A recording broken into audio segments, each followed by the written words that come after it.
Good morning, Andrew. Good morning, Vincent. Welcome back. Thank you. Good to be back. Okay. Keyword for today. Keyword for today, celestial. Celestial. Celestial, of the heavens. From the highest heavens. Why? I think we need a new holiday. Why? Well, because, in Hong Kong we have different holidays to respect. Sometimes it's to respect our ancestors, sometimes to respect the gods. Yep. And apparently we're going to get a new god in the form of a new celestial emperor. Celestial Emperor? The CE. Oh, short form CE. The short form CE. Oh, so it's no longer the chief executive. Not right? the chief executive. Apparently now he is the celestial emperor. We're going to see Celestial Emperor Huh? soon. Possibly in the form of flashback. Okay. Because Star Wars coming... Oh, they By could, the end yeah, of yeah, this yeah. year. That's a different emperor. Yeah. Exactly. That one. The zapping emperor. Well, okay. So Zhang Xiaoming comes down and he's like the chief executive above the legislature, above the executive. Fair enough, and above the judiciary. That's got some people concerned, and I think rightfully so. I mean, you really start to understand that it's hard to tell. What I can't figure out, maybe you can help me on this, is when you see these people that are kind of not really spokespeople for the Chinese government, but they always have that amorphous, well, they wouldn't say it unless they had some approval. Maybe they would, who knows. When they make these comments about that, is it that they really completely don't get how a system like Hong Kong works, or are they deliberately undermining it? I think it's a matter of the latter more than the former. Okay. I won't say they deliberately want to say exactly like this. Right.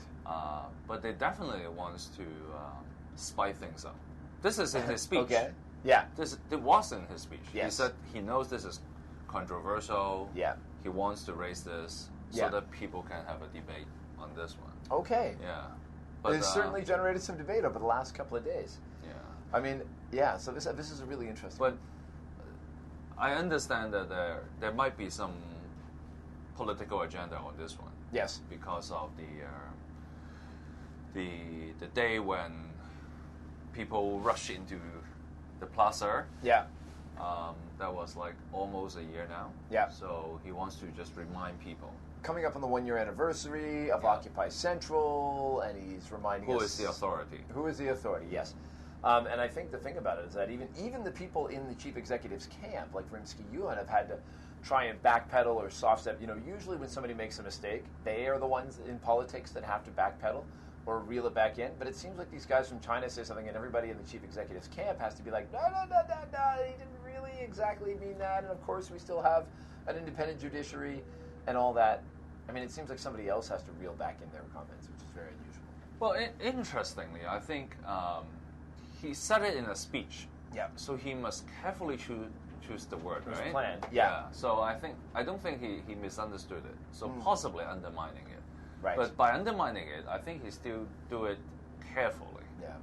He, if you look at it again and again, I think he is saying that the chief executive does not belong to any of the branches. Right. Any of the 3 branches.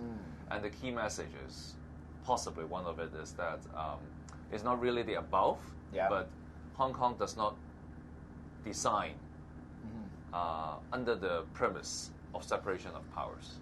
Right, so he's saying the separation, the premise of the I think separation of powers... that's even more important than whether the sea is above the system or not. Which is what it's about. It's about separation of powers. Yeah. Which is really But quite I think, crucial. the crucial issue is the separation of powers issues. I think that is more important. And I think what he wants to say is that we don't really have separation of powers because we are not a sovereign state. And ultimately it all flows from Beijing. And ultimately, I think the hidden message is not undermining Hong Kong, but what he is saying is that ultimately, if you guys, generally speaking, does not respect the CE, right, the central government actually can take all the power in Hong Kong, or even, let's say after 2047, abolish the whole special administrative region. The whole thing. I think that's the key message. So they could do. I think that's the key message. The key message is that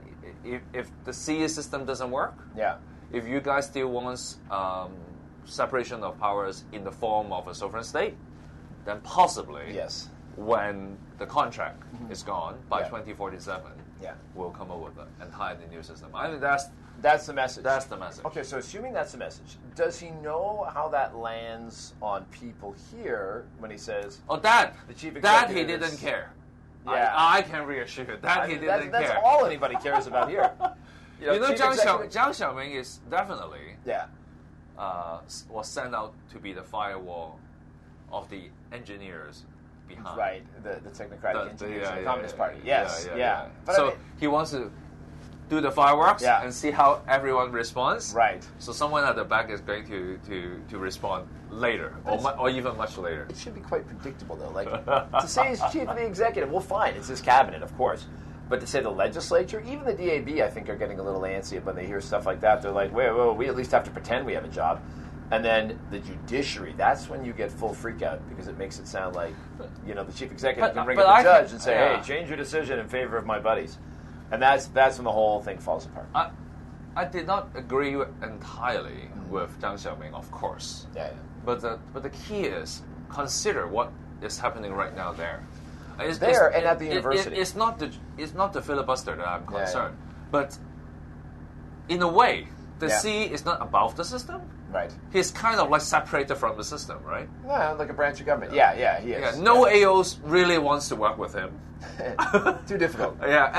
He cannot have any affiliation with any political parties. Right. And definitely, I don't think he really nominates or appointed any judges. So in a way, actually, most of the judiciary appointments, the top level ones come back to him. But he does not really come up. I don't think he really comes up with the names. No, but he can veto them. Yeah, he can veto them, but he does not really come up with the name. He only got the veto power. Still, veto's a big deal. I know, but he never. I don't think he really vetoes anymore. Not yet. But obviously, the judiciary is pretty independent. So far, it's independent right now. So. What I'm saying is, you can say all you want, but the CE is not connected to any of the three branches closely somehow. Right. Even the closest branch. Well, the executive. Is kind of like have a very loose relationship. Well, he does sit down and tell them all what to do every week. I'm not agreeing with what Jiang Xiaoming said, but I think he might try to describe this loose relationship as being above. Then it will be funny. I think it's but I think it's still dangerous stuff. I don't know. He sounds like he's like putting the chief executive in a position to call up a judge and like say, hey, by the way, I'm in charge. Do what I say.